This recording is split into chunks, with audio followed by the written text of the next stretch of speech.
بسم اللہ الرحمن الرحیم۔ راولپنڈی اور اسلام آباد کے احباب بالخصوص ہماری بات پر توجہ دیں۔ تحریک لبیک یا رسول اللہ کا قافلہ فیض آباد پہنچ چکا ہے اور پوری امت کا قرضہ اتارنے کے لیے، بالخصوص پاکستانی عوام کا قرضہ اتارنے کے لیے ہم نے ملک پاکستان سے فرانس کے سفیر کو ملک بدر کرنے کا مطالبہ کر رکھا ہے، جو ہمارا آئینی حق ہے اور بحیثیت مسلمان ہمارا فرض ہے کہ ہم اس کے لیے حکومت پاکستان سے پرزور اپیل بھی کریں اور مطالبہ بھی کریں، جس مطالبے کے لیے ہم اس وقت فیض آباد میں ہیں۔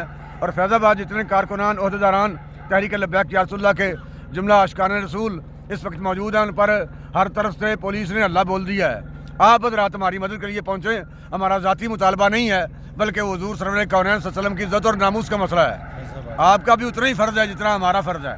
اس وقت ہم فیض آباد پل پر موجود ہیں، آپ ہماری طرف اپنا قافلہ رواں دواں کریں اور ہماری مدد کے لیے پنڈی والے، اسلام آباد والے ہماری مدد کے لیے یہاں پہنچیں۔ جتنا ہمارا فرض ہے، جو کلمہ ہم نے پڑھ رکھا ہے وہی کلمہ آپ نے پڑھا ہوا ہے، جتنا ہمارا فرض ہے اتنا ہی آپ کا فرض ہے۔